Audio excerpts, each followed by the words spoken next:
Soulful journey വിത്ത് രാജനിലേക്ക് എല്ലാവർക്കും സ്വാഗതം. സുഹൃത്തുക്കളെ, ഇന്ന് ഞാൻ സംസാരിക്കാൻ പോകുന്ന ടോപ്പിക് എന്ന് പറയുന്നത് റംദാൻ മാസത്തെക്കുറിച്ചിട്ടാണ്. റംദാൻ മാസത്തിൽ നമ്മൾ എടുക്കുന്ന ഫാസ്റ്റിങ്ങിനെ കുറിച്ചിട്ടാണ്. നമ്മൾ സാധാരണ രീതിയിൽ ഒരു 8 മണിക്കൂർ ഫാസ്റ്റിംഗ് നമ്മൾ എടുക്കാറുണ്ട്. ഈ ഫാസ്റ്റിംഗ് എടുക്കുന്ന സമയത്ത് സാധാരണ രീതിയിൽ വെള്ളം കുടിക്കില്ല. അപ്പോൾ ഈ വെള്ളം കുടിക്കാതിരിക്കുമ്പം ശരീരത്തിലുണ്ടാകുന്ന ദോഷങ്ങൾ മാറ്റാൻ വേണ്ടിയിട്ടുള്ള ഒരു ചെറിയൊരു പരിഹാരമായിട്ടാണ് ഞാൻ ഇത് വന്നിരിക്കുന്നത്. ജസ്റ്റ് ഒരു കോമൺ സെൻസിൽ കൂടെ മനസ്സിലാക്കുന്ന കാര്യങ്ങളേ ഉള്ളൂ. അതായത് നമ്മൾ ഇഫ്താറിന് ശേഷം 1 മണിക്കൂർ ഇടവേളയിൽ നമ്മൾ ഒരു ലിറ്റർ വെള്ളം കുടിക്കാൻ ശ്രമിക്കുക. പിന്നെ ഓരോ മണിക്കൂറും നമ്മൾ ഓരോ ഗ്ലാസ് വെള്ളം കുടിക്കാൻ ശ്രമിക്കുക.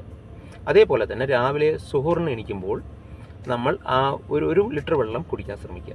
അപ്പോൾ ടോട്ടലി നമ്മൾ നോക്കുവാണെങ്കിൽ ഒരു 2 ലിറ്റർ വെള്ളം നമ്മൾ ഒരു ദിവസം നമ്മൾ കുടിച്ചിരിക്കും. അപ്പം നമുക്ക് പല ദോഷങ്ങളും നമുക്ക് ഇതിനകത്തുനിന്ന് മാറ്റാൻ പറ്റും. അതായത് തലവേദന, പിന്നെ ക്ഷീണം, പിന്നെ ചിലർക്ക് കോൺസ്റ്റിപ്പേഷൻ ഉണ്ടെങ്കിൽ അത് മാറ്റാൻ പറ്റും.